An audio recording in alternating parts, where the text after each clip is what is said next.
Hey, how's everybody doing?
Yeah, the trials and tribulations of VR. We like it. Okay, hello YouTube. You guys can't really see my chat where I see it. It's in the bottom right corner of the screen for you, but in order for me to see it, it's actually on my kneeboard in VR. Great little program. It's a piece of freeware called Open Kneeboard, and I have found that it works with all of the major flight sim platforms. So if you've never heard of it, check it out. Yeah, we've got quite a few people here already today. Loving it. Wonder if we got anybody on Twitch today. We'll see. We'll see. More purple in the chat. So I've been messing around with this today, having a little bit of fun. Everybody's going to get to enjoy this here shortly, and firing up a few of the different features. I've actually been switching over to the PMS 50 because I know that most people would probably prefer to use that GPS. I do have the TDS installed and it is working. So just so everyone is aware that all of the major GPS options do work. So having a look at that, I have quite a few things set up on the controls, but working with Moza, it's a little frustrating to get all the controls situated. I picked up a new throttle, and here to kind of show everyone what's going on with that. So it works great for this helicopter having the few extra axes in order to manipulate the fuel control levers. So it's quite nice, but Moza shows up as two different locations, and when I hooked them up initially, they were both a copy of each of each profile from my one Moza profile. So I've been kind of sorting that out, and it's been a little bit of a distraction. Absolutely nothing to do with the helicopter, but the things that you run into. So I've seen quite a few questions already on the Discord forums about Moza and the Moza base, and I've got a few things and a few tweaks that I've made to my profile, so I'll post that again later. But yeah, the force feedback is great, and it works beautifully with the hardware trim.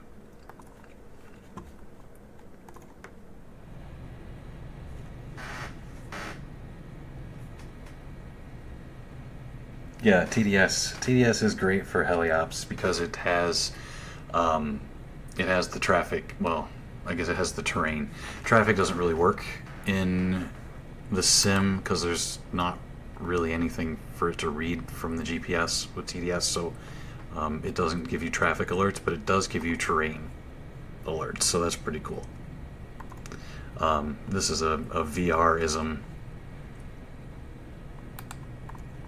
that I keep having to reset my view going in and out of menus, so that's not a typical thing with this helicopter. That's a Pimax thing, which Pimax works beautifully, but it takes a little bit of getting used to making all of this stuff work together.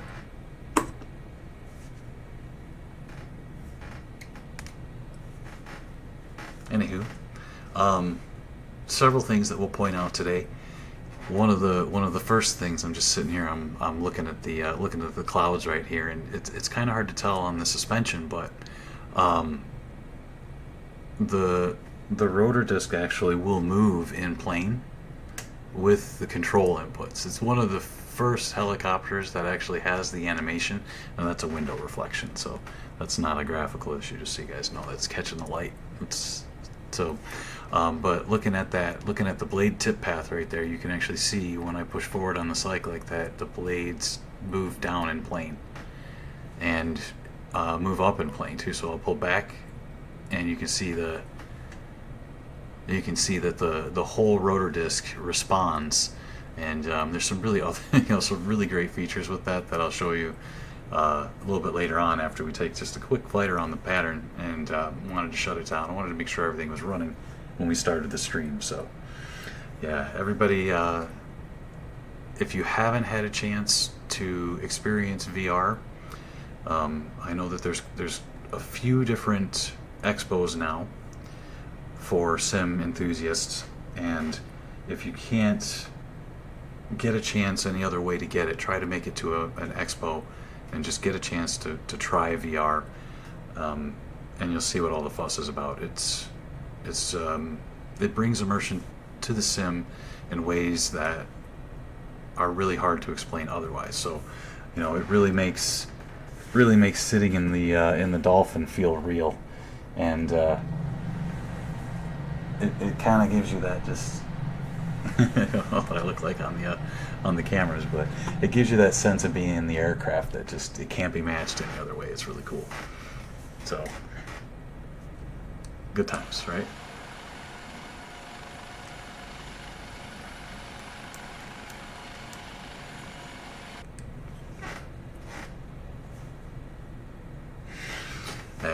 That was one of the things that I was working on. So I had all my views set up, and then my controls were really giving me a hard time. So I wanted everybody to have a really good view of this helicopter.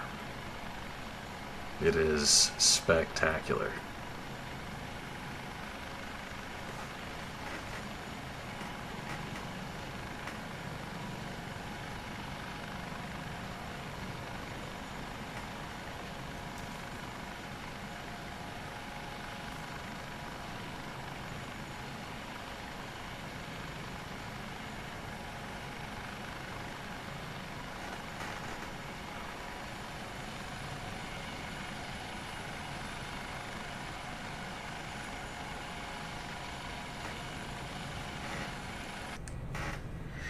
Yeah, I prefer to do my flying from in the cockpit view. It's where I feel most at home. I don't mind flying from the outside view, and this does have some stability augmentation built in, so it's very nice to fly. So right now I have my Moza AB9 set up. You might see it vibrating a little bit. I have a force trim release set up, so that's at my fingertips. You can't really see it on camera, but I have that programmed to hardware trim as well as the in-game trim release. So those two are programmed together, and that allows the decoupling of the flight director to be able to reset if you have like attitude hold on. So right now I'm pressing the force trim button, and it takes the hardware trim inside the Moza stick off, turns it off, and at the same time gives the same functionality in sim for the features that are built into the AFCS.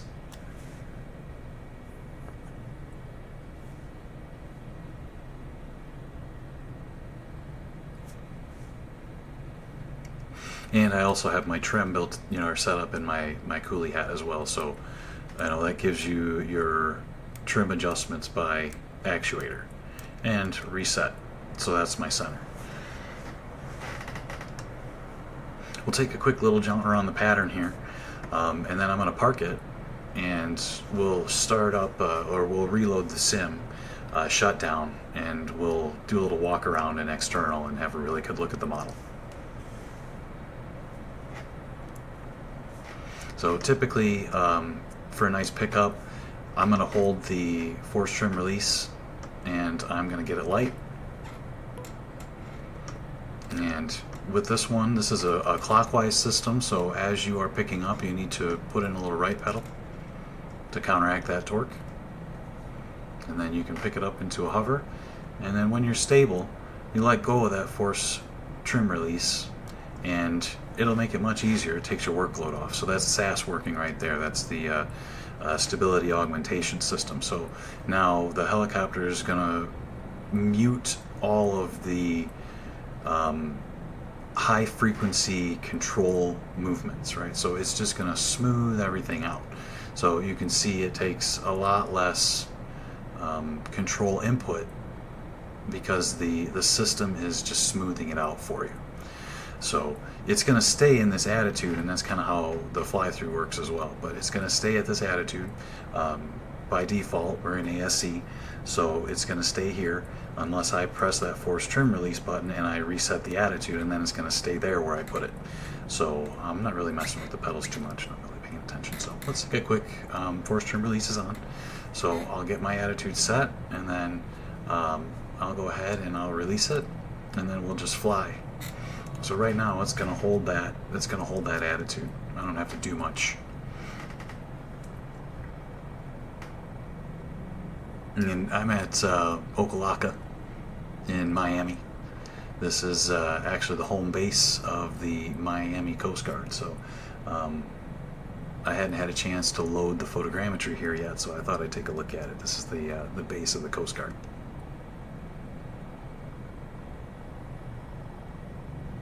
For sure.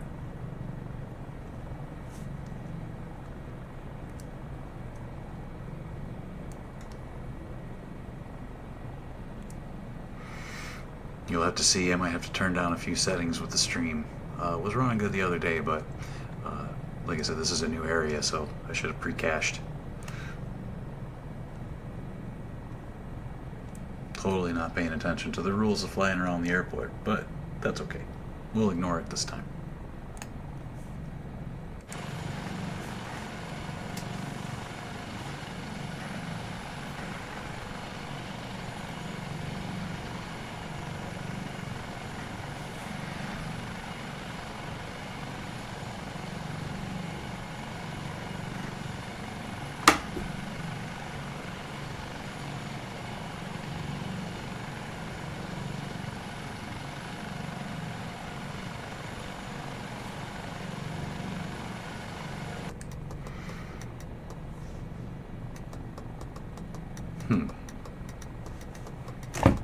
It's one of those things. I mean, I was really struggling with Moza controls earlier, so let's take a look at that. That is the gear, and I had that set up. And there is a beautiful set of PDFs that the team put together on how to set your control bindings, and a great manual that comes with this helicopter.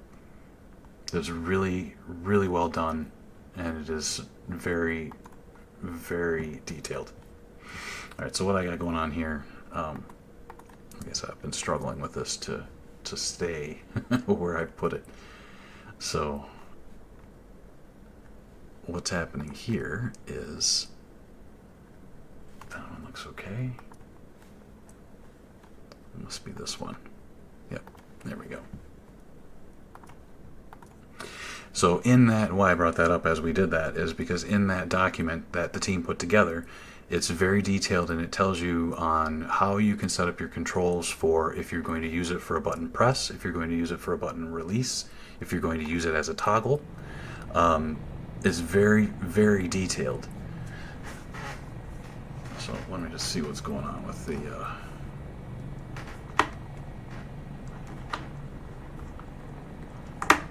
yeah, Moza's being a pain in my butt.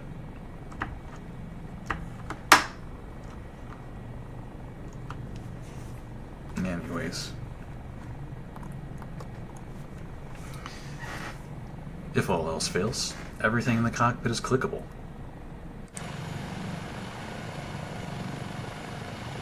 Oh man, look at that rotor.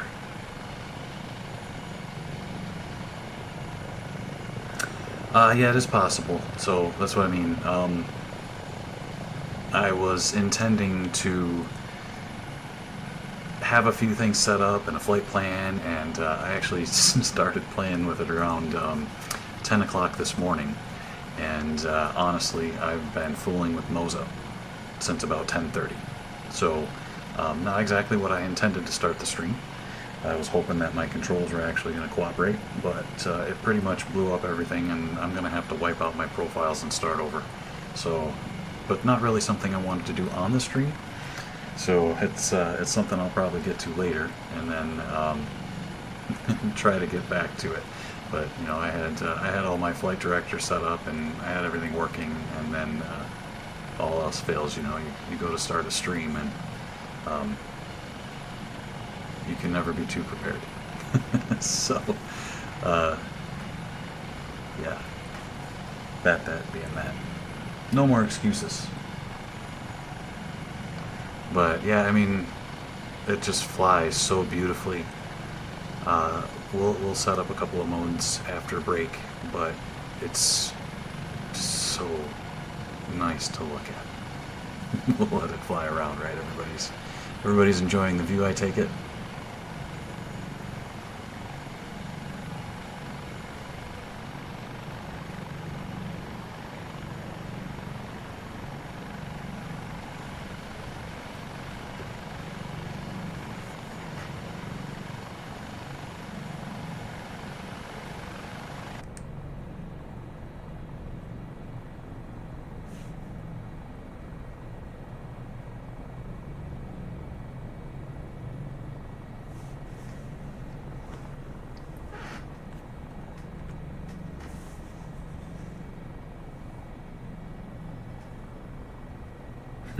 Yeah, the Baywatch.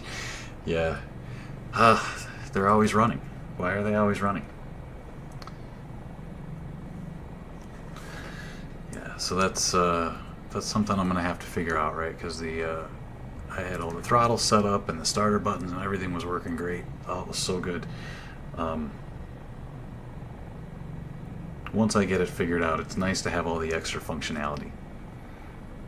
But it'll work probably for the gear down? No, it will not.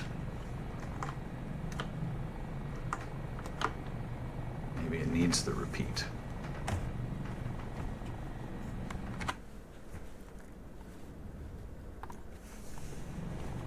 We'll do it another day.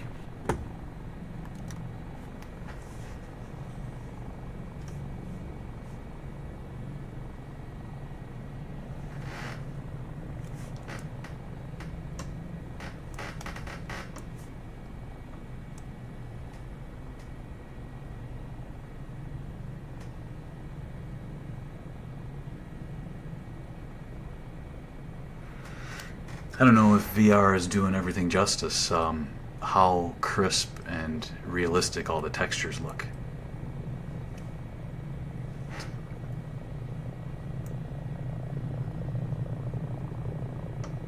Oh, love that blade slap.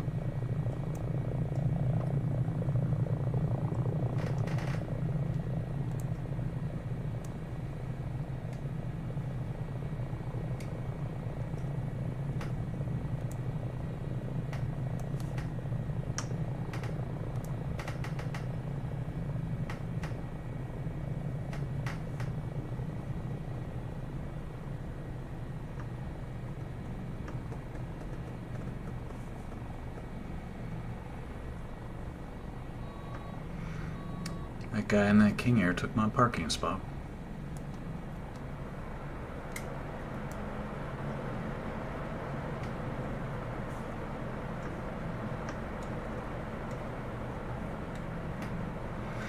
Yeah, what's another thing too is if you're used to flying helicopters with a conventional tail rotor, the Fenestron tail rotor will be a little unfamiliar to you. It's not as responsive, and the model definitely flies that way. So it's a little squishy, I guess, is a good way of describing it. You have to be a little more aware and ahead of the tail rotor when you're flying this helicopter, because it doesn't have the authority it builds. I would say it's a little more responsive than a NOTAR system, but it's not as responsive as a conventional tail rotor. Well, physics-wise, she's great. She feels really good. So I mean, there's a lot going on. If you turn off all of the stability, it's a completely different helicopter to fly.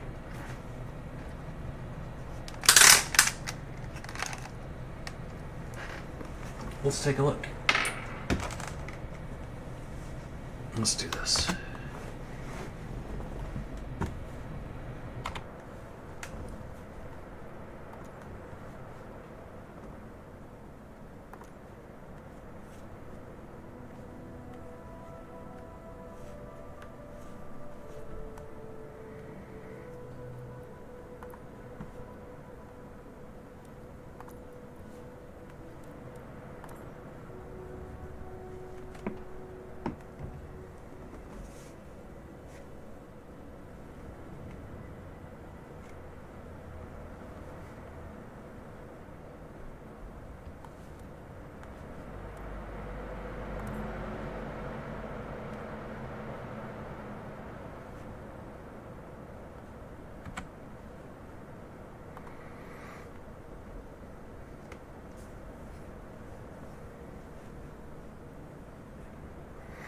That grip is a MH16 grip by Moza, and I have a 100 millimeter or 10 centimeter extension.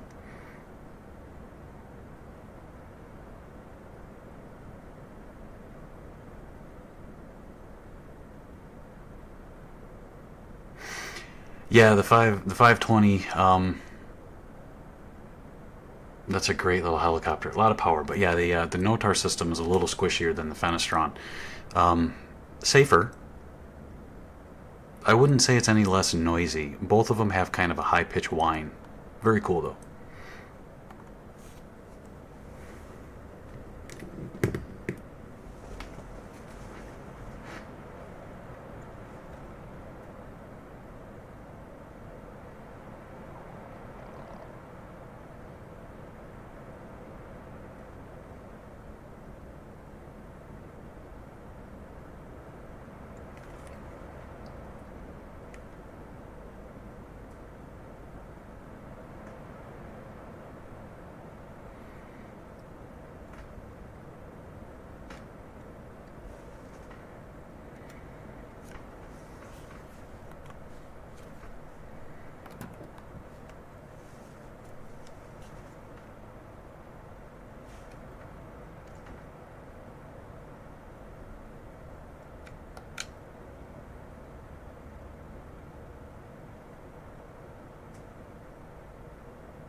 Gotta love the way those flags wave in the wind.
Yeah, I mean, as far as what grip you were gonna use for the FTR, it's really comfort, and how you hold your cyclic. So anything works for me. I have a button. It's kind of, you can't really see it, but there's a button down here, and that's what I'm using for force trim release. Let me double check that everything's still looking okay. Right, I need a permanent mount for that. I'm in the process of also moving my setup, so good times. But yep, like I said, they're down here. It's kind of hard to see, but like on this side on the front, there's a button that because when I reach in, it's just comfortable to put my ring finger on that button and do force trim release. So it works out well. I think some people probably use the trigger, but for a civilian flight sim, that works great.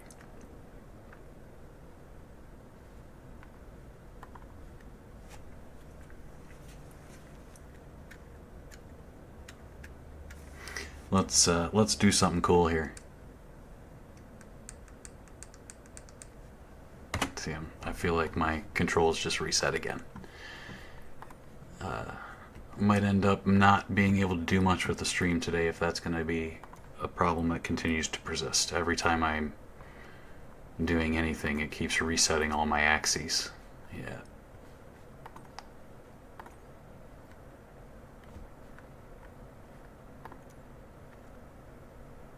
Let's try it with the repetition on.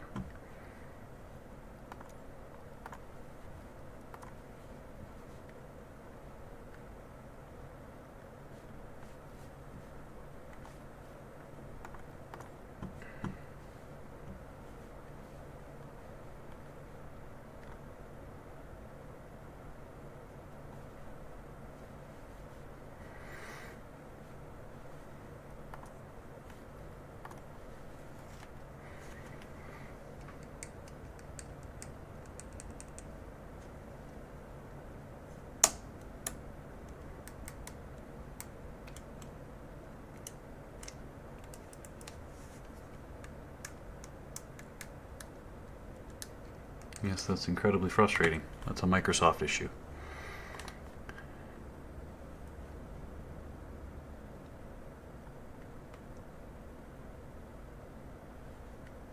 Yeah, I can show some more stuff, guys. Oh yeah, that was a great game. What's going on here?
Yeah, this is a Microsoft.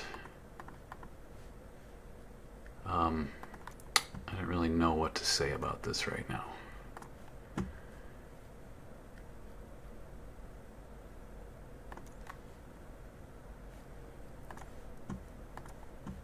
I'm not sure if this is a Microsoft or a Moza issue.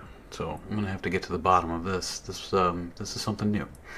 So this was not what I expected to be doing today in this stream, but now I've been messing with this for about 6 hours, and it's really putting a damper on being able to show this helicopter to you guys because it keeps resetting. So here I'll kind of explain what's going on. I have a Moza MTP throttle that I've added to this, and it's working in every piece of software now for me except for Microsoft Flight Simulator 2024. It's giving me major issues. So it keeps showing up as two different peripherals, which is okay. It shows up as two different peripherals in other sims, but I keep assigning controls to one and it keeps picking up the other one. So that's what's going on here. Like, these buttons don't even exist on this control as this control number. Those are the actual control numbers from the other controller, the AB9, but I can't seem to get it to stop overwriting the assignments. So I'll fix it here, and then it kind of keeps going back and forth. These two are actually correct. This one is not.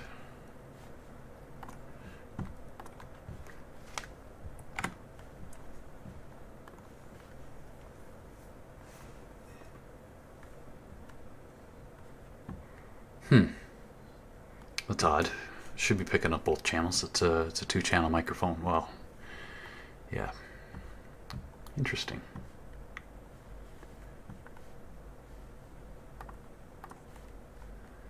Okay, let's see if that even helps. Nope.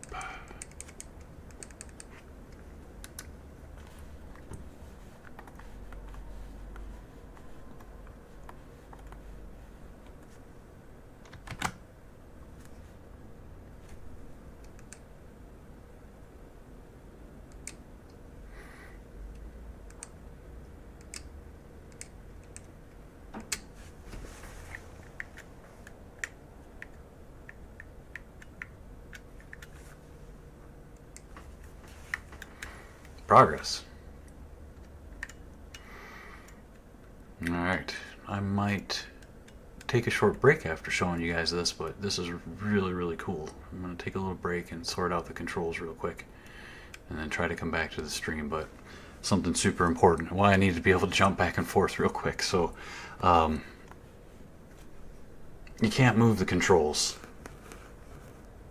unless you have hydraulic power. So in order to get hydraulic power, you turn the batteries on, and then there's a backup, right? So you normally need the engines on to run the hydraulic pumps, but there's a backup hydraulic pump that you can turn on right here, and then that gives you hydraulic power, so then you can move your controls.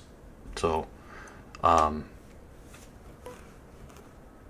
of the coolest things that we can check out now about this helicopter is how well done the animations are for the whole rotor system, right? So let's turn that drone speed down just a little bit. It's being difficult with the controls.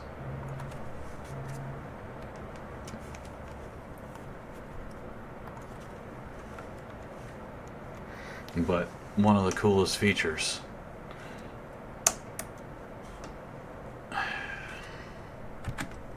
is when the controls work. Okay, so this we're used to, right? Everybody is used to seeing helicopters that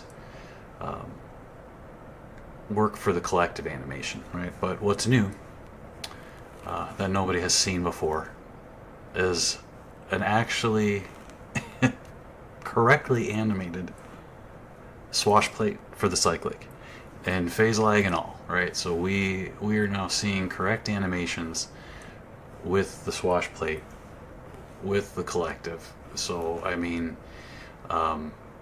this is super impressive. So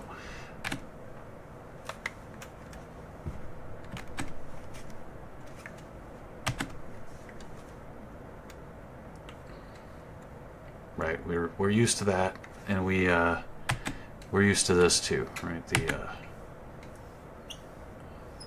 The tail control, the tail rotor control, we're used to seeing those animations, but we are not used to seeing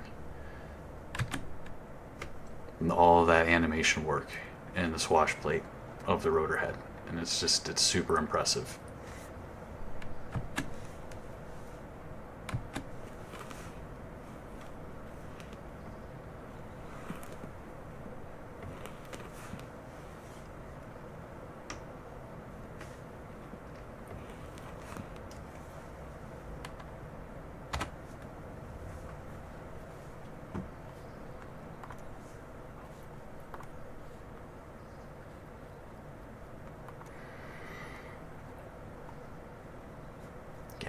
Let me just turn that off and see if we can't work around it.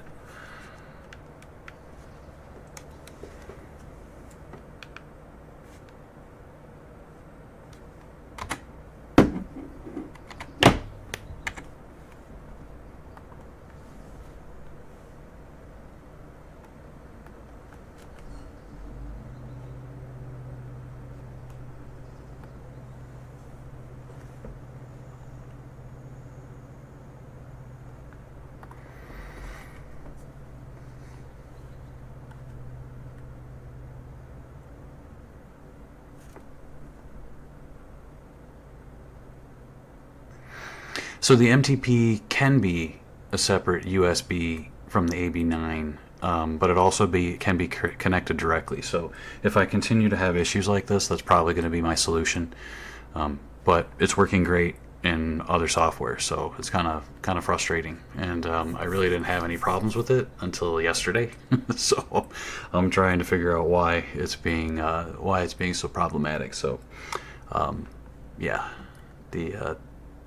the MTP is, I think the development of that software is not quite as far along as the development of the AB9 software, so it's a little finicky as compared to the AB9. The AB9's been maturing now for over a year, and it's doing really, really well. Yeah, I think that's what I'm going to end up doing, is separating them.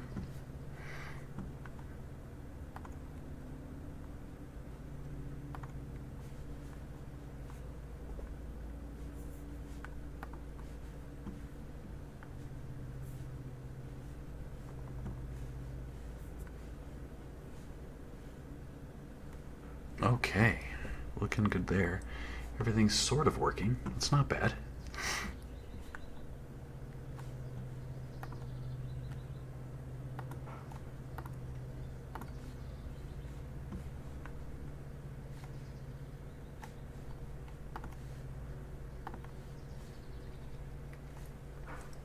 Okay, that is functioning. I'm going to take a quick break for a minute, and I'm going to try to sort out those controls real quick, and then we'll be right back and we'll fire it up.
Yeah, works until it doesn't.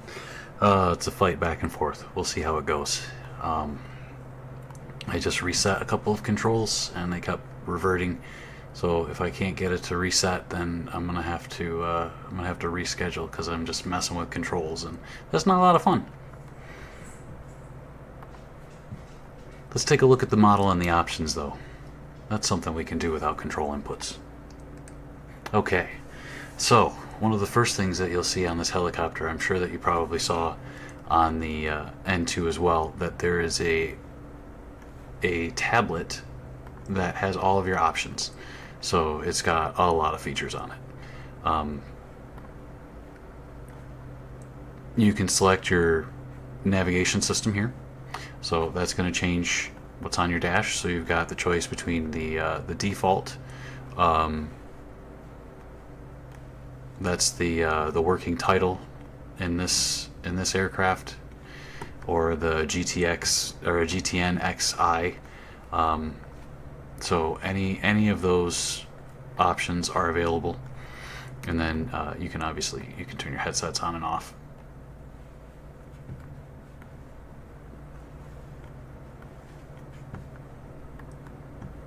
And you can turn the Asobo EFB on and off. I have it set to a different button actually, so I don't use it there. But I know that a lot of people wanted to see some of the different options for the external. I know everyone wanted to see the firefighting system, which this helicopter does not have the tank. I know somebody had mentioned that in the chat. Let me double check that.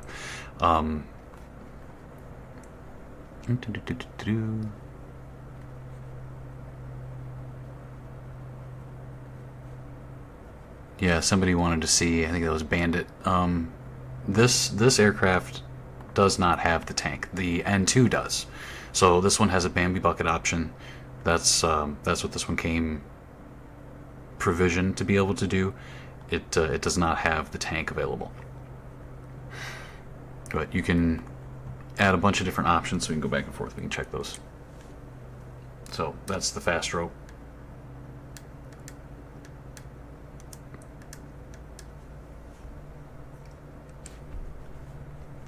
And we've got the winch on it by default.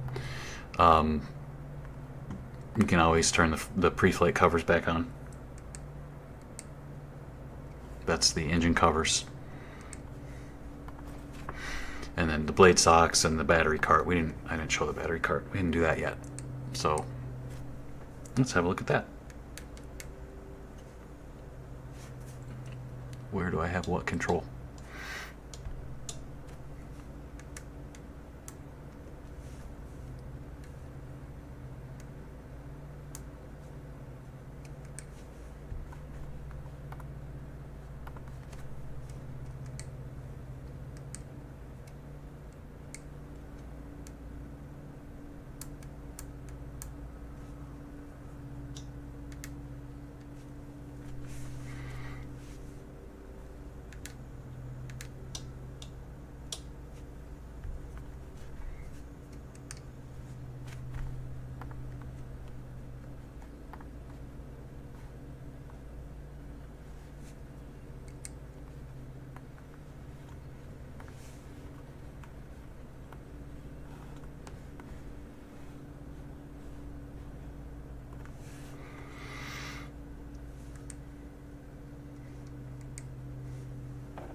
I know that other people were talking about the Mi2 model and how complete and how well done it is, which it is.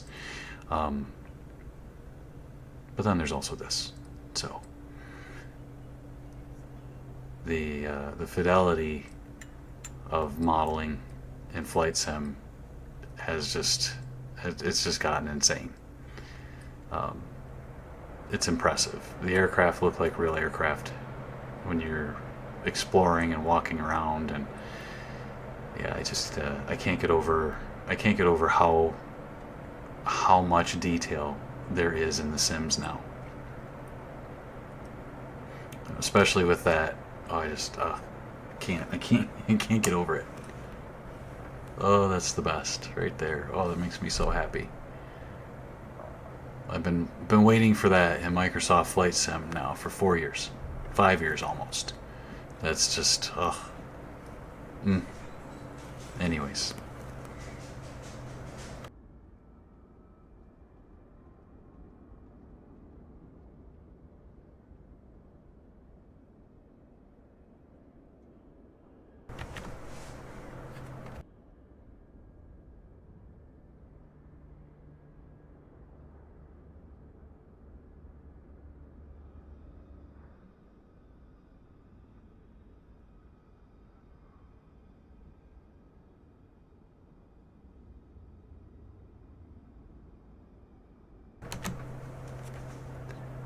Looks so good.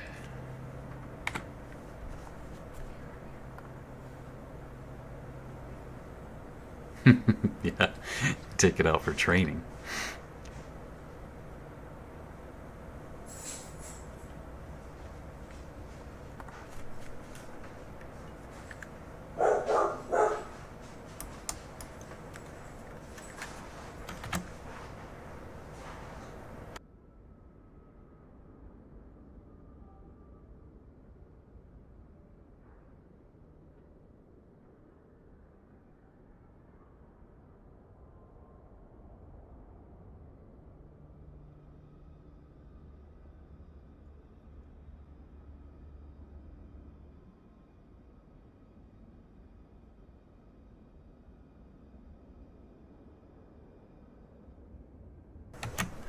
Control issues left and right today, all around. Anyways.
Oh, the bugs. Yeah. GTA 6, is that still coming out? Can you guys hear me?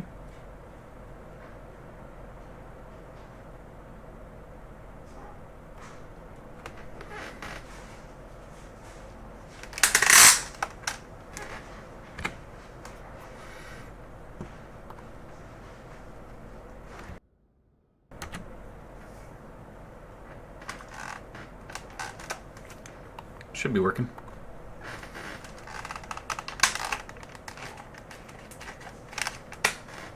Okay.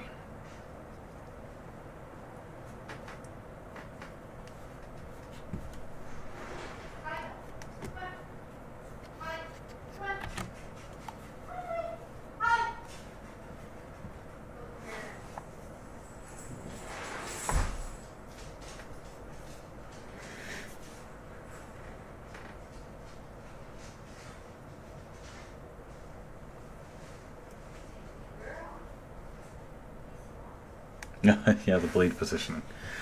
Sim limitations.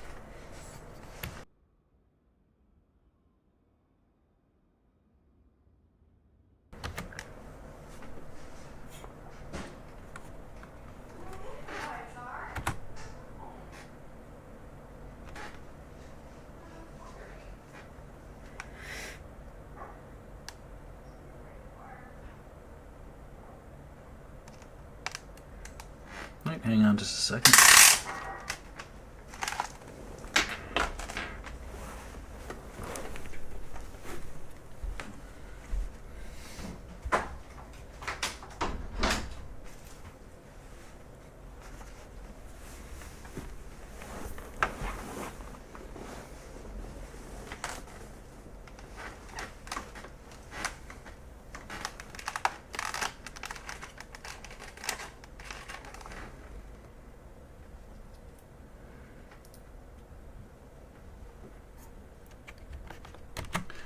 It's always really difficult to do in VR.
Yeah, the sim does love to drive people nuts.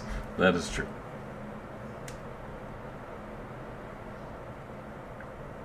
Oh, yeah.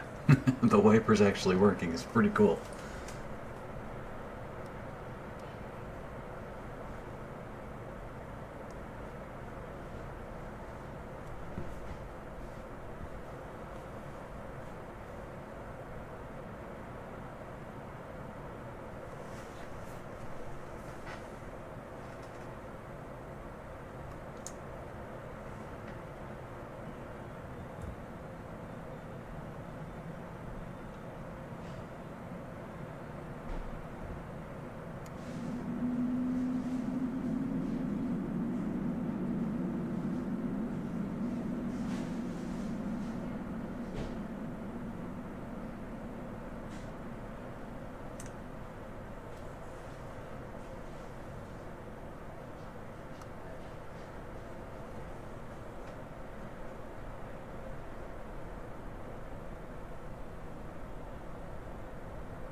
Did I just deflect that guy?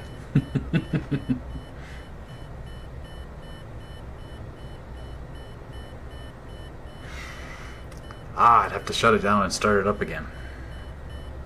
I'd have to do a Control-E from the outside because I can't reach the buttons.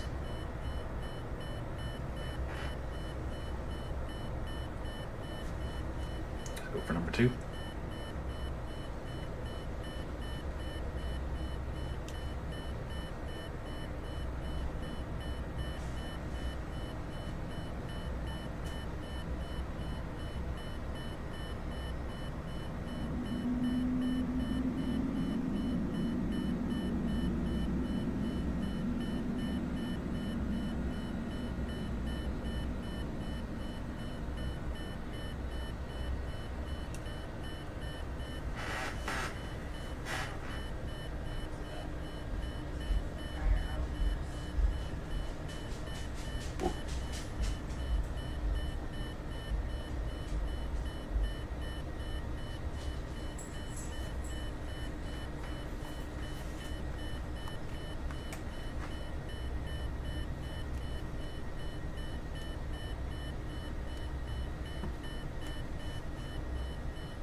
I mean, I can. Whether or not I will, I mean, that's the question.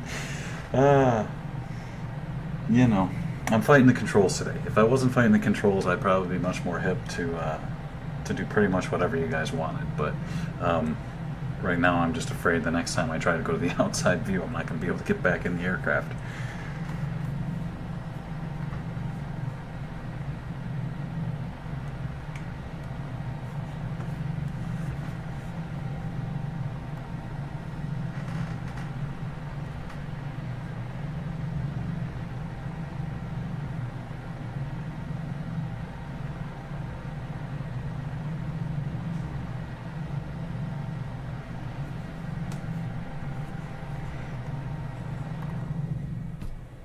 Ugh, love that.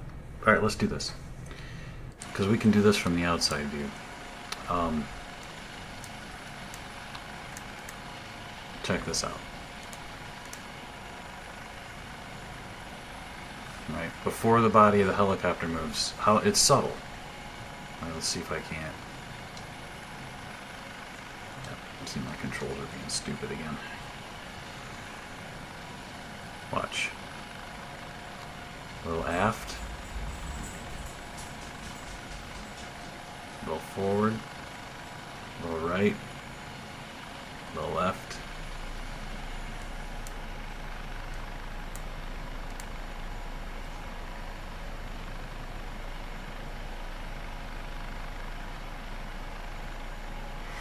When you really notice it here, we'll do this. This is one of my biggest pet peeves about flight sims, if this doesn't happen in helicopters, right? Before, because you can see, we're not really even getting light on the suspension yet. Before we really start getting light on the suspension, the blade should start to cone, right? So as we're getting light, you should see that blade path move. So I'm actually light enough to overcome the brakes there.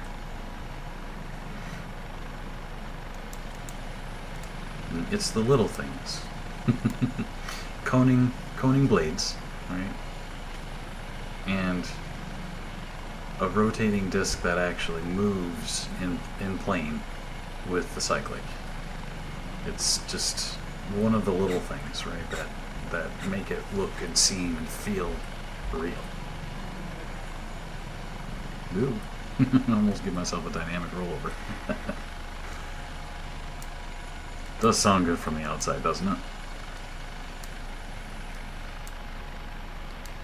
She looks good.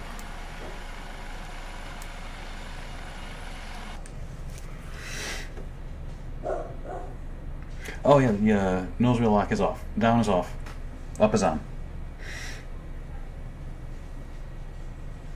Yeah, this is a first for a helicopter in Microsoft's new flight sim, right?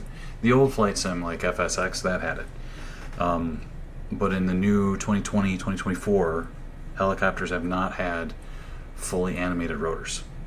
So this would be the first that I have seen. So full animation of the swash plate and blade articulation with the cyclic movement, full animation of the collective, full animation of the tail rotor, and full animation of the rotating disc and plane. So that, I know it seems trivial, right, because it's animation, but it just brings a level of immersion to the helicopter when you're watching it. Now, whether or not things will work in the replay, that's a whole nother story. We'll find that out later. I've been trying to get some good recordings so that I could work on some good external shots. But what I find I'm probably going to have to do for good visuals in the external shots is probably set up some of the approaches with some of the automation and just let it fly the approaches and shoot it from the outside. But until I make sure that my control setup is actually working, because I had, like when you're looking at the top of my stick here, I had my flight director all programmed to these buttons here on the MH16 so that I could fly it easily, and then I actually had all of my searchlights and my camera functions on my throttle over here. So all of these, because I've got a bunch of different top hats that I've got functions set into, and it's just every time I set them, I have to keep resetting them. So I think that's going to be a disconnect my controllers and restart. But I'm not going to do that here in the stream. So unfortunately, I'm not going to be able to show you guys because I had a flight plan set up out to. It's just a stationary vessel off the coast, but I had a flight plan set up to that, and I can't get my controls to stay functioning, so I'm not going to be able to show you that today.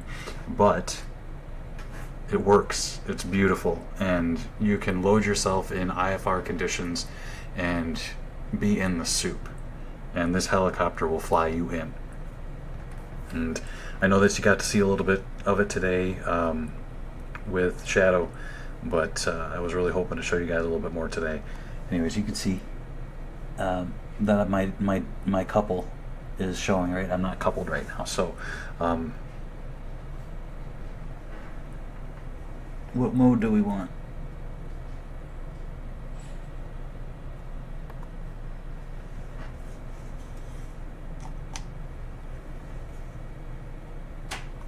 And this would be my couple. Decouple. I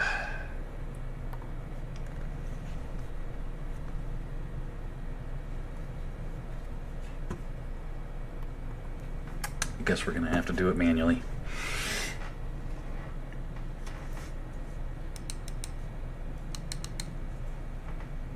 Bummer. Okay. Yeah, sorry guys. That's gonna be a few hours of me. That's gonna be a few hours of me figuring out what's wrong with my controls. So, yep. At least I got a few of them working.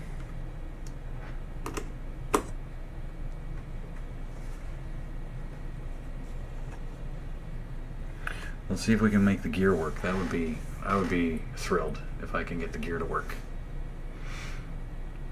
So, oh yeah, here, let's check that out.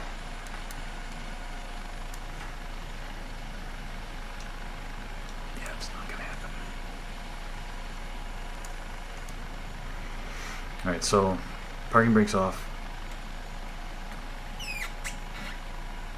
And I don't have enough power to turn. So, you can see that the nose gear is not moving.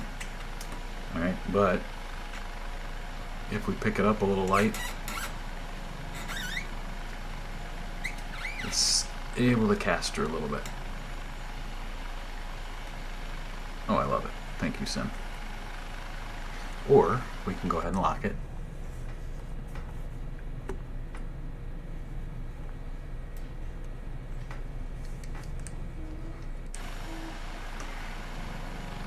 And you saw it just rotate into position, and it's locked. So now there's no moving that tail wheel. So I mean, if I pick up and I get it light enough, it'll move. And, well, it won't twist, but I'll be able to swing the nose if I get it light enough.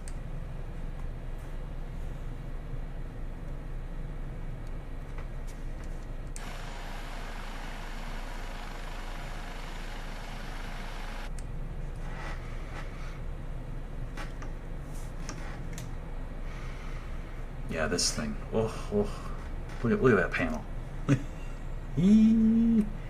Everybody's gonna be ripping the Hytron. flashing lights. We love it. Oh, she taxis so nice though. Just remember when you're taxiing, you've got that tail rotor force that'll give you a dynamic rollover if you're not paying attention, and you swing that tail too fast without countering it with the cyclic, you will tip it over. Right. So don't taxi too fast.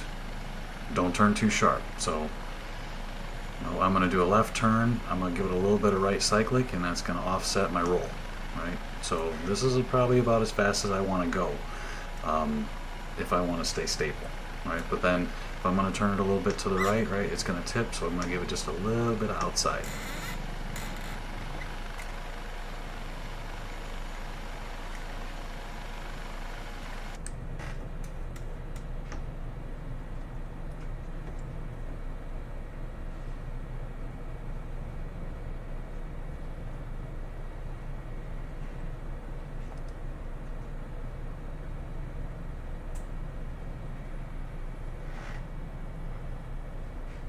Is this like GTA 6? Does this does this feel like GTA?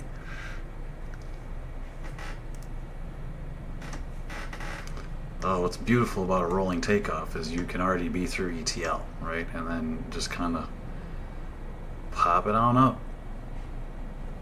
So if you're not great at hovering, it gives you a little bit of leeway. So it's kind of nice, actually. To have a wheeled helicopter, wheeled gear. It's very nice to fly.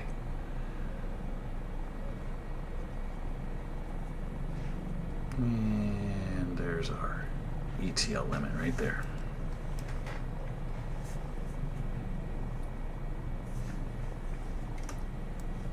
But everybody's been, well, not everybody. I've seen a few people ask about the flight model. So the flight model is very, very good, and I should have it in ASC or just go for SAS, but it's very forgiving and not at the same time, right? If you turn off all the automation, it's squirrely. It's a lot to handle. Let's do that. Let's go ahead. Let's drop it down. We'll turn the channels off. And with the SAS on, it's it's easy to control. It's very very, very docile. It smooths out all of the control spikes, so it's very nice to control and handle. All right, but let's turn those off. We'll decouple, and then you can see what it's like. All right, so. Error.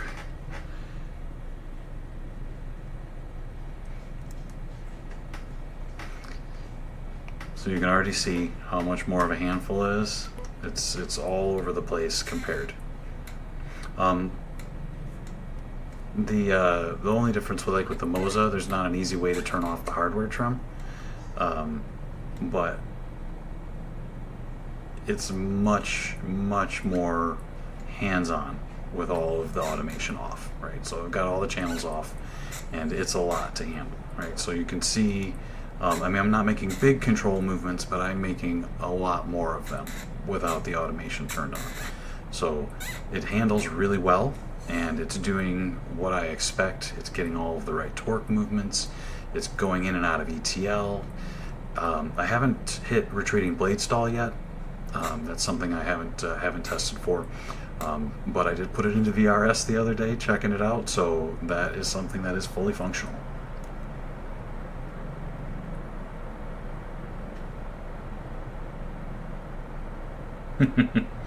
Yeah, I don't want to watch my inputs either.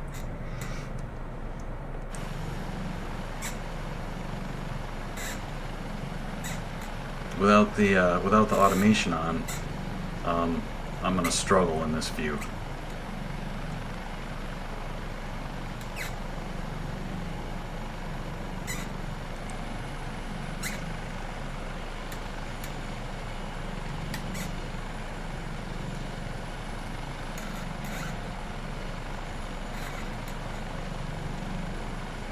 And there's that Fenestron tail. You kind of see how I wasn't really ahead of it there, and I had to build up that response.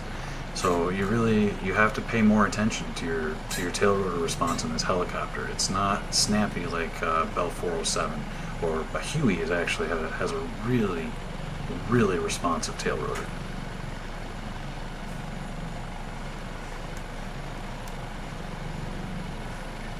So, but you can see, even so, the automation off, it's flyable, but it's a lot more of a handful. It's a lot more of a handful. But you turn that automation on, and it smooths right out, and it's much easier to fly. And then you've got all the upper modes working, so you can set it up the flight plan. You can follow a heading. You can do an airspeed hold. You can do a vertical airspeed hold. You can couple them. It works flawlessly. It's just amazing to fly.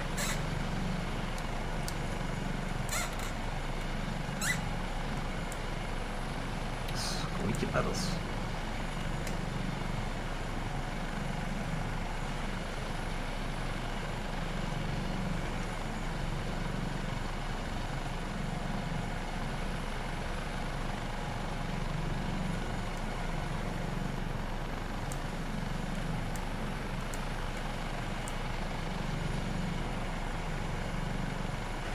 I wonder if I can get this working.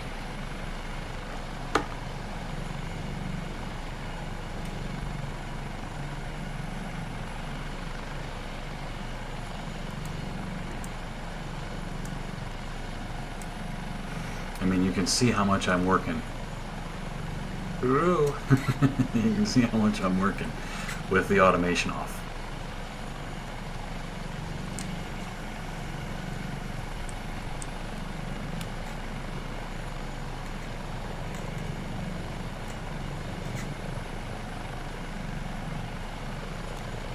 And you can see how unstable it is. But there we go, now that I've got a little bit of... Yeah, see, I got another control conflict happening again. I should not be doing anything with my gear when I touch that button. Anywho.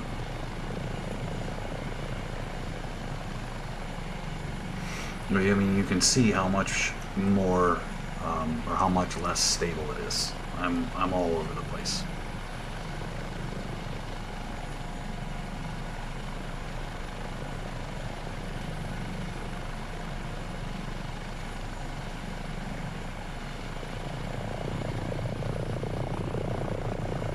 Oh yeah.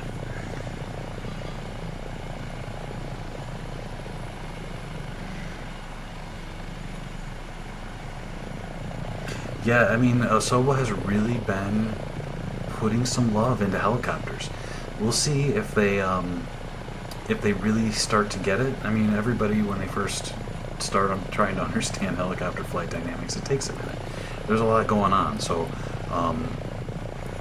I can tell you that I've had, you know, more times where I've had to revisit aerodynamic principles just because they were so complex.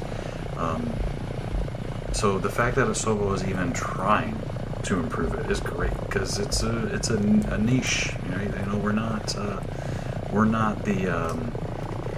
we're not the majority of flight simmers. You know, we're a very small community here with helicopters. So the time they invest into this part of the software, it probably doesn't give as much of a return. But it just shows that they do actually have a passion to get it correct.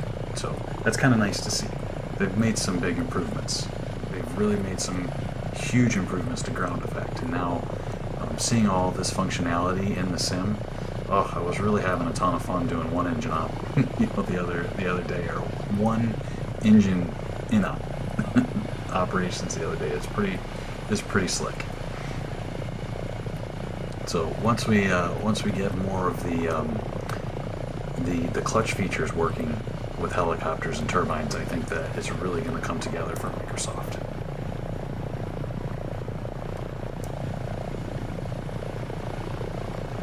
It looks good, doesn't it?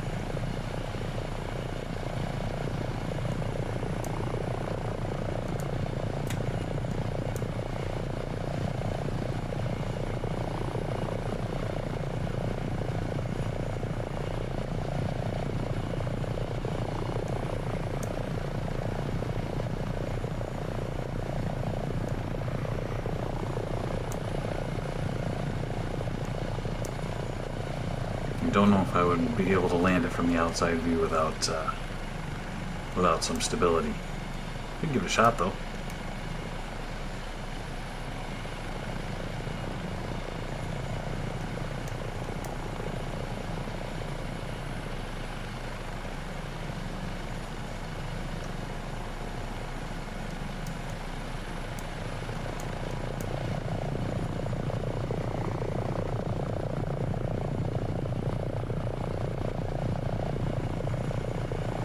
Well, that was me doing really bad right there. Did you see that?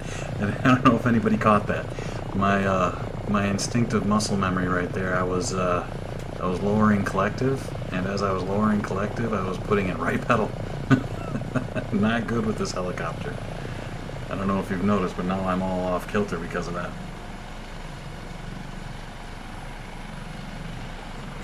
And there's that fenestron. You got to be ahead of it.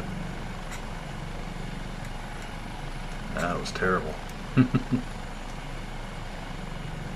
Balloon. So.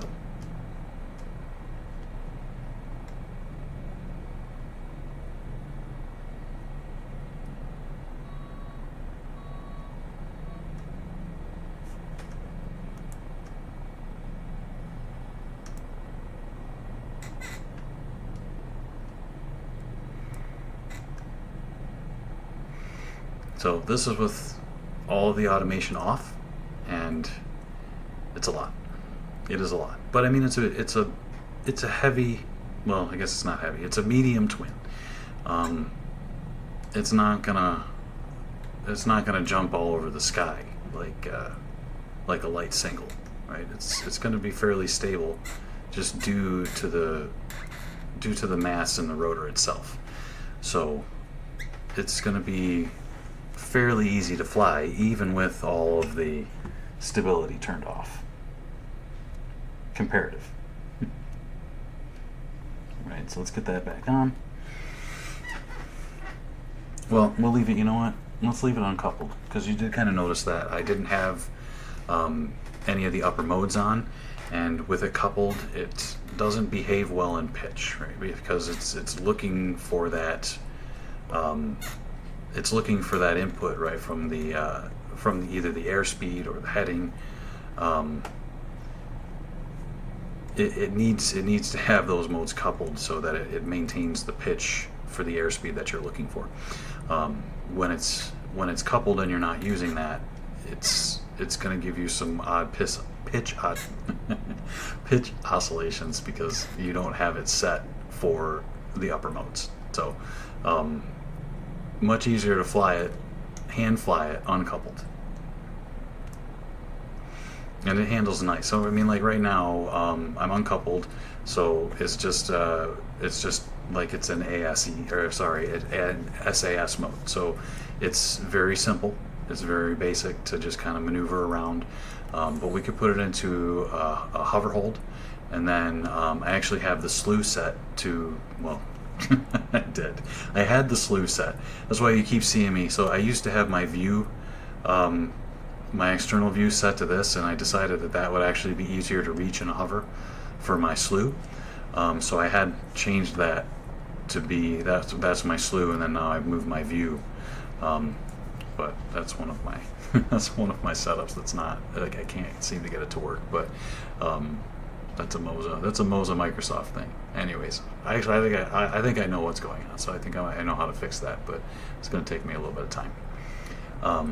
But yeah, it's just flying so nice. I really wish that I wish that it was the 30th already, so everybody could come join me and fly this.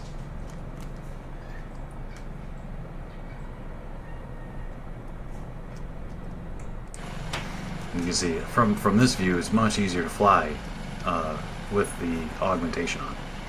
So I'm just kind of chilling, not really doing much, and it's just here.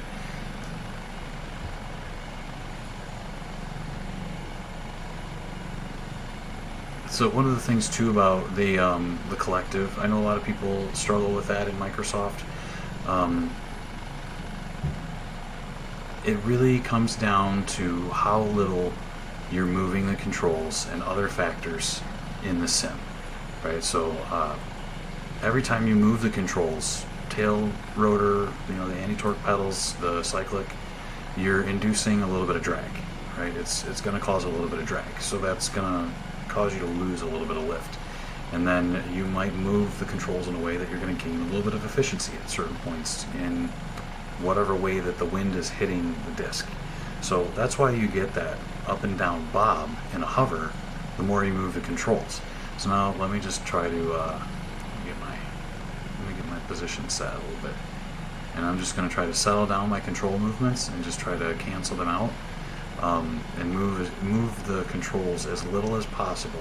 And you can see the less I move my controls, the more stable the height of my hover is. I don't even have my hand on the collective. I haven't had my hand on the collective for like the last minute, I would say, which, this close to the ground is something that my instructor would be smacking my wrist for, I'm sure. But it's something that I think it tends to be an over control issue, and having a long lever collective makes a big difference because you can make very minor adjustments. Moving it at this axis end, with the long lever, it really does make a difference on how little of an input you can make, and that's pretty true to life with real helicopters. They're very sensitive. All these control inputs that I'm making, that's about how it is.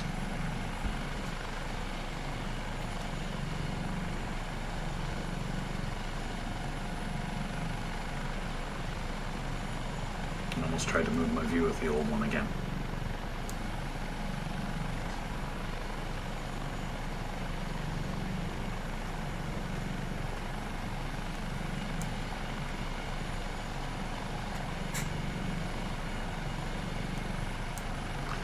Why I keep ending up here in this spot is because this is actually the Coast Guard station.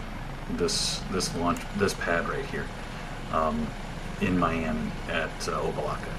So I've been kind of playing around here, but I couldn't find any add-on scenery for this airport.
Yeah, that is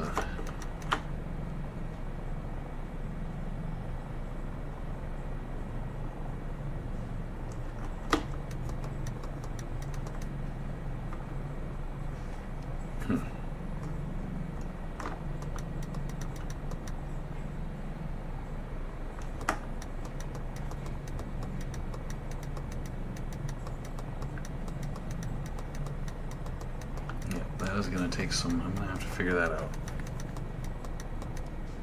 Enough of that. Anywho.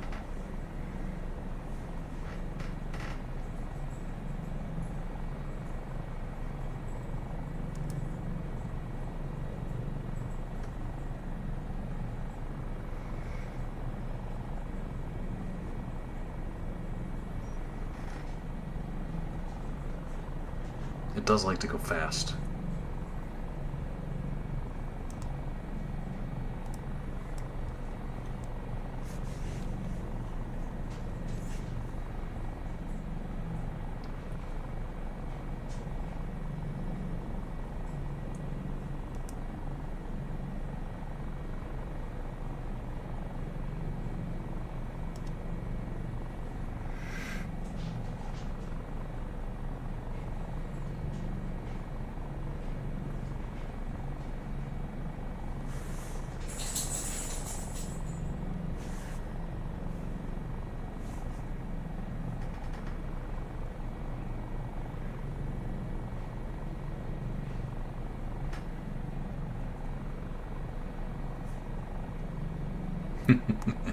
Are you guys enjoying the sounds? Yeah, they're good. Love that Fenestron wine.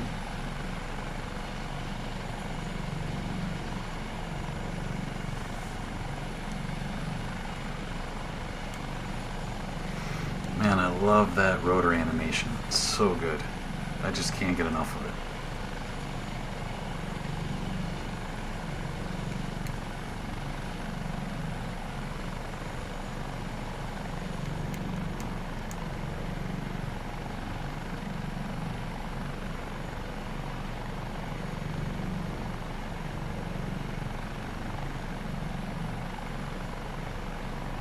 Yeah, I mean, with the automation, it is super stable.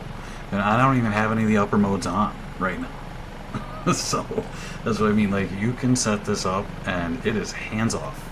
You can set it up for IFR, and it will follow a glide slope. So it's got two different modes for that, though. You have to make sure that you're in the approach mode. Because if you leave it in GPS and you're following a flight plan, it's not going to follow it accurate enough for an approach. But there is an approach mode that will shoot an ILS. So it's more than capable. More than capable. And it is so smooth and so easy to fly. That graphic anomaly that you're seeing, that's not the helicopter, that's the VR. That's something that pretty much always happens with the parallax between the stereoscopic vision. It tends to cause artifacts with rotors. Actually, you know what, now that I'm saying that, you guys might not even see it. You might not, because you're seeing the mirror, you're only seeing the left eye mirror, so sometimes when I'm in VR, you'll get a double image of the rotor occasionally, and that's because of the two-eye view. So I'd actually be curious if you guys even see it.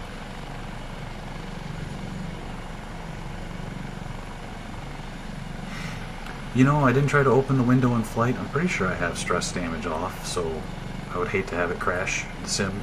I can't remember if I ever tried that or not. Good question. I mean, you can open the doors and the sound's different, like when you're sitting on the ground, but obviously you're not going to open the door in flight. You could try, but good luck. The side doors will open, but you have to be below certain speeds. So I believe the maximum speed for the rear door open flight is 80 knots, unless you either have them removed or if you have it locked. I think if you have it open and locked, you can do 100 knots. It's spelled out in the manual for the different speeds for the doors.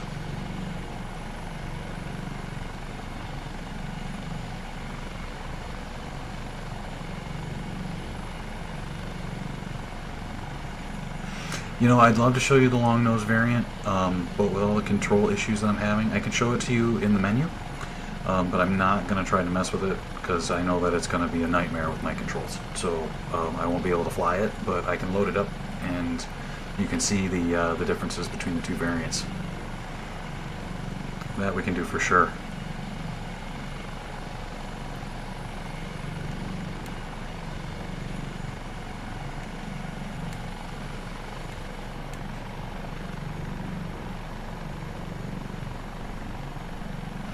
You know, the HH-65 was actually developed to be a short-range search and rescue aircraft from the 365, so it doesn't quite have the range.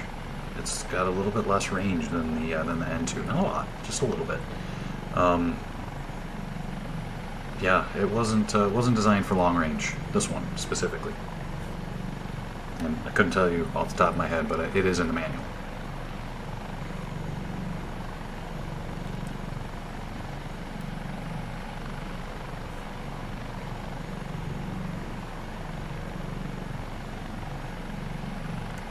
Oh yeah, these rotors show in multiplayer. So done correctly like this, just like the 500. Yeah, these rotors show properly in multiplayer.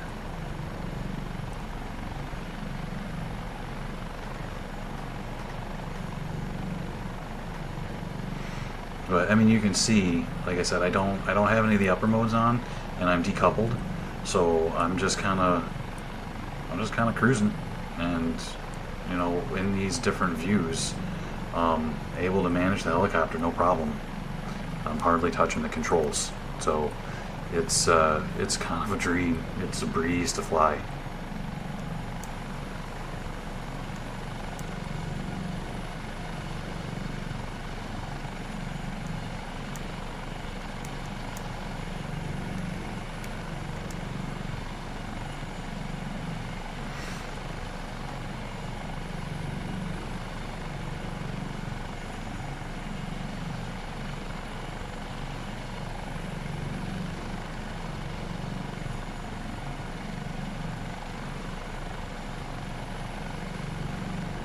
Oh, I totally just thought of how to fix the gear problem with that.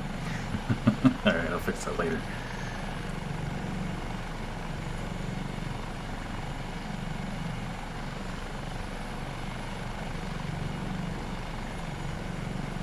I do not have chase plane installed. I do all of my camera work usually from the replays, and you can do really good flybys with the drone camera. So, yeah, chase plane has never been something I've been that interested in. So maybe someday. I don't know. I should check it out.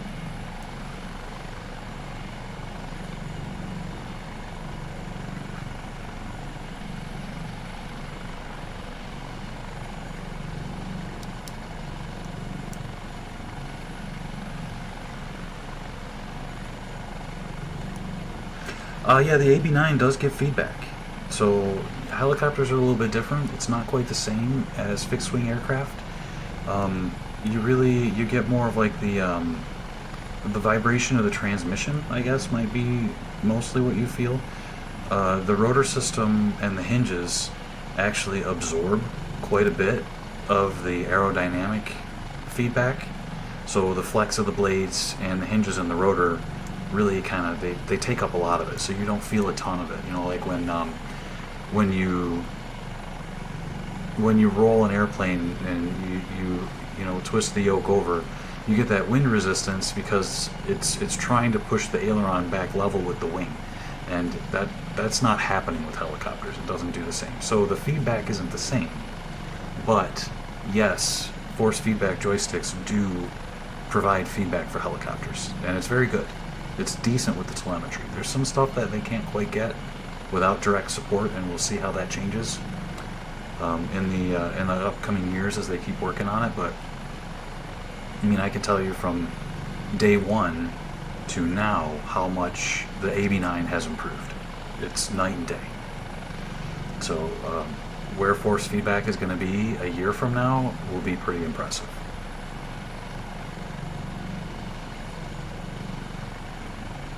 My input, from from my controls. Which one, the top or the bottom? Is that better? It's probably because it's left eye, right?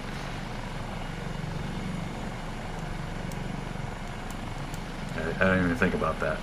So the when they changed the settings, Microsoft did, and because it used to have both view, and they had the crop screen, and it had the fisheye looking lens for VR. They cropped it, and they cropped it to the left eye. They don't really give you a choice, which makes sense for a lot of airplanes. because you sit on that side, but it doesn't make sense for helicopters. So yeah, I didn't even think about that for the outside view, that it's probably shifted. But here you could probably get a little bit better. It's probably more of a centered view because you're getting my left eye from the cockpit, so you're getting more of the left side. Interesting. I'll have to work on how that's adjusted for the next time I stream.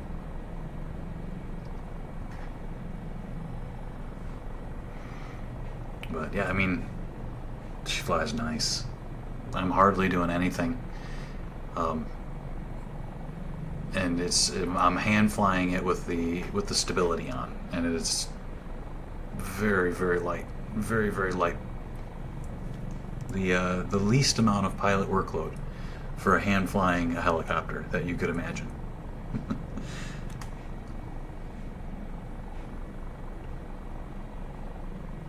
The photogrammetry here is pretty good too. Looks good.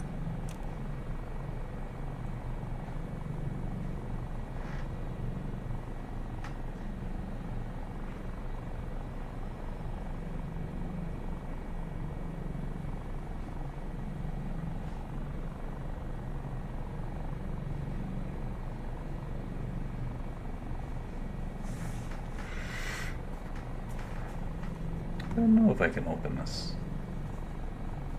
No. Never tried. The door opens, but I'm not going to open the door right now. You can't, I mean, I'm going too fast to open any of the doors, so I'm not going to try.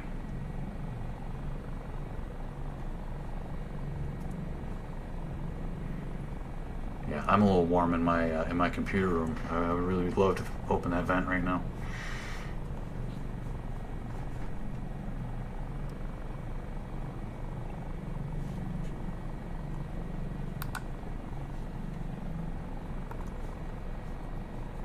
Don't crash my sim.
Watch me get myself into trouble here with IIMC.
Yep.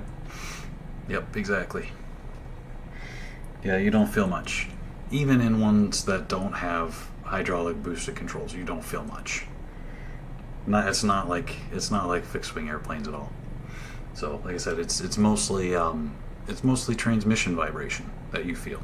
That's pretty much it. And everything else you feel through the seat.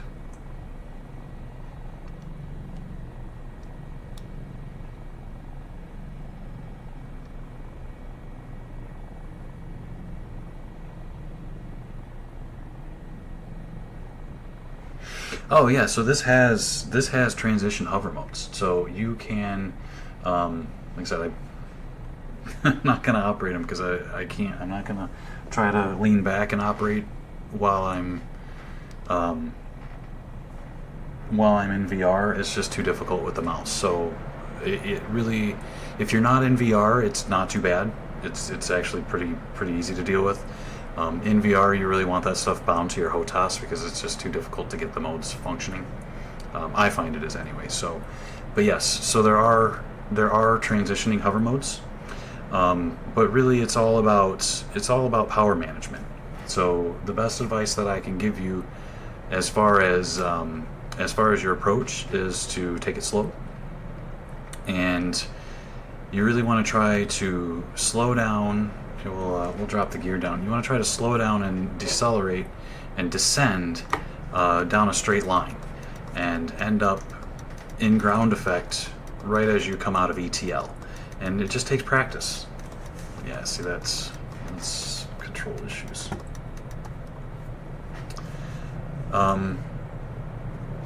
Let's find a building that's got a...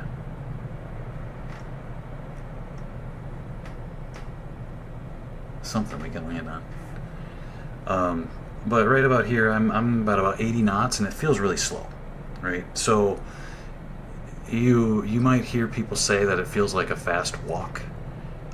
That's about the start of your approach speed when you're about 500 feet off the ground. I mean, it just kind of happens naturally after a while. If you're flying helicopters, you start to adjust the sight picture.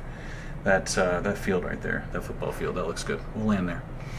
Probably won't look as nice once we get closer, but the idea is to kind of transition from this slow walking pace to a hover. So as you get closer to the ground, the appearance of this pace is really going to help you with the transition of that speed. So when you get lower, the ground tends to feel like it's moving by faster, so it kind of gives you a guide on how to slow down. And you slow down and make sure that you're paying attention to your pedals while you're making the transitions, because that is where you're going to get yourself into trouble. Right? So there is an abrupt power change as you slow down out of ETL and come into a hover, and that is where you're going to need to pull more collective, and as you do that, you need to be pushing in power pedal at the same time, or it's going to catch you off guard. So right here, you can see I'm trying to keep that walking pace where I'm at a fast walk, and you see how as I'm closer to the ground, that walk seems about the same even though I'm starting to slow down. So as I'm slowing down and slowing my walking pace down as I get lower, I'm going to come out of ETL, and you're going to start to feel that burble. And that's where I have my force feedback control set. I'm starting to feel the top of that burble right now, and you just kind of ride that vibration down into ground effect. And right about here, it seems counterintuitive because you're still wanting to slow down, but as you're kind of slowing below 30 knots, you start actually adding power back in, pulling collective and getting on that power pedal, especially with the Fenestron. You want to be a little bit ahead of it so that you don't get caught off guard, because as you're pulling power, you're going to add in anti-torque to counter it, and then you're going to end up in a hover. I'm a little high. I'm not quite in ground effect, so this is a little more power than I would have wanted, but that's essentially the steps that you would take to slow down and transition into a hover and landing.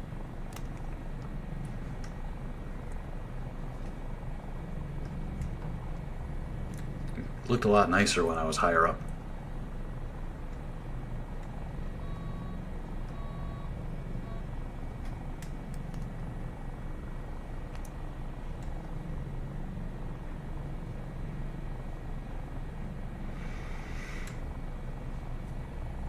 And you just take your time.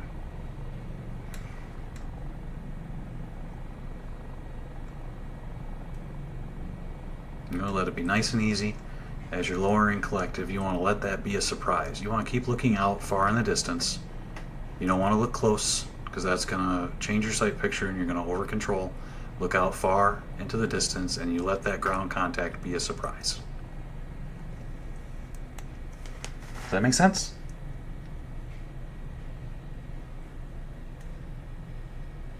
Yeah, the little things.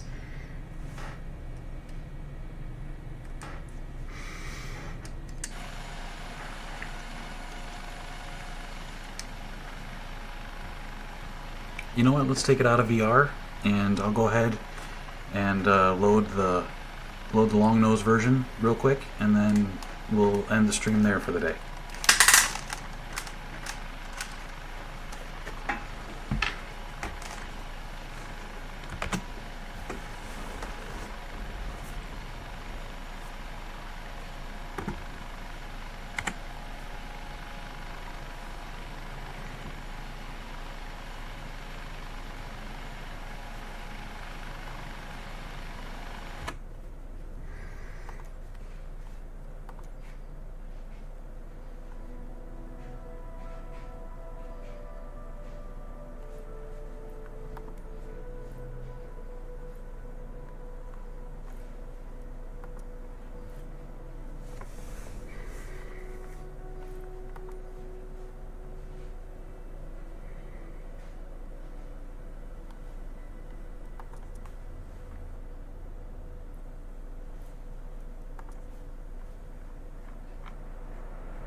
Not sure what I did there.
So frustrating. I give up. It's just like changing my inputs on the fly. Anyways.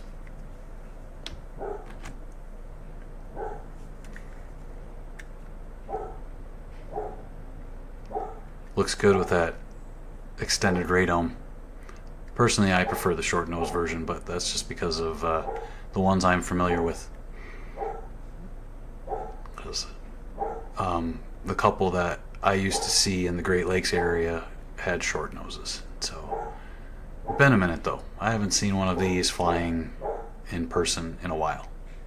But I no longer live in an area where they frequent, so.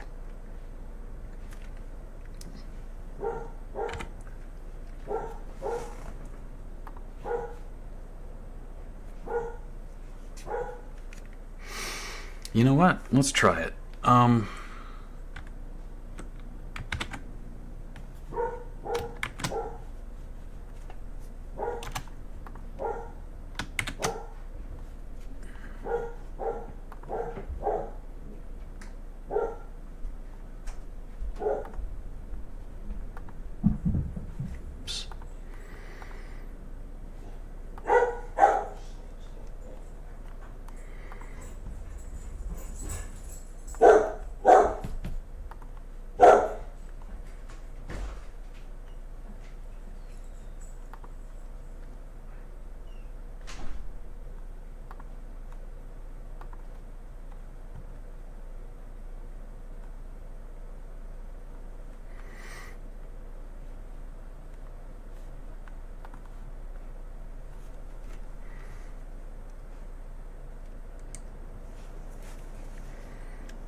Frustrating.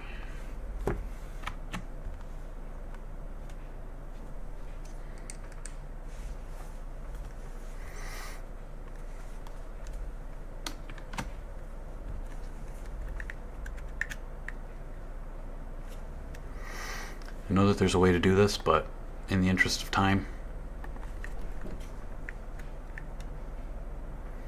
rather than trying to figure it out, I'm going to do what I know.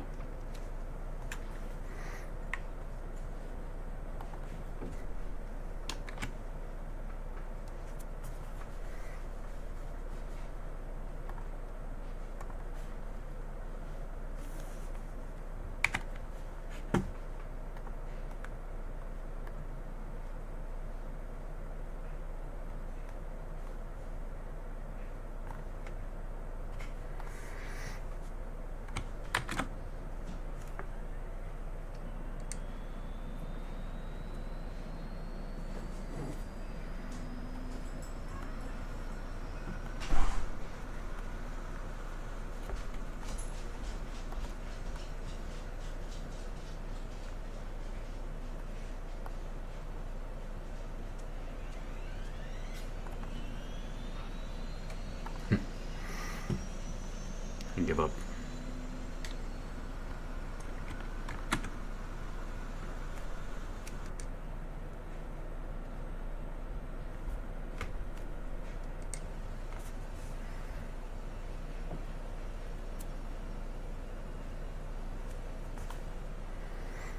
Am I missing something here?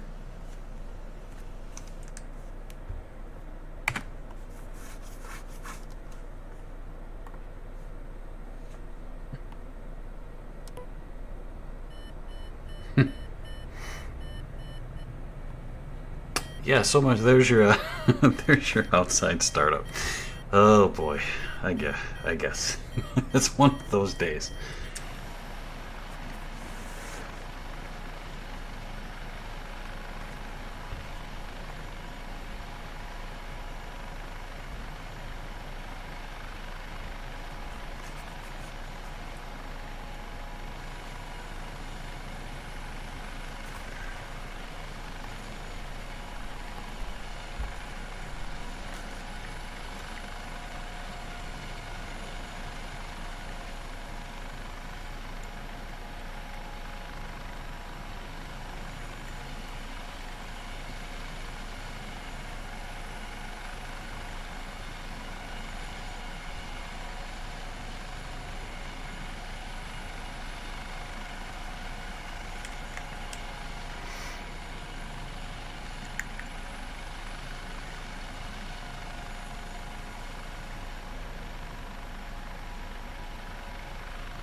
What I love is the dynamic sound.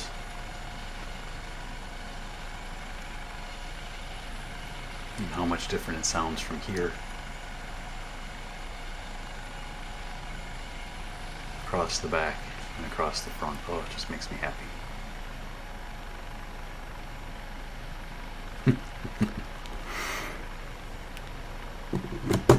Enough of that. This is why we're very thankful that we have people like Taog around, right? We get these wonderful toys to play with thanks to the great team and the work that they put in, and it has been a privilege for me to have a chance to fly this helicopter and enjoy it in the sim.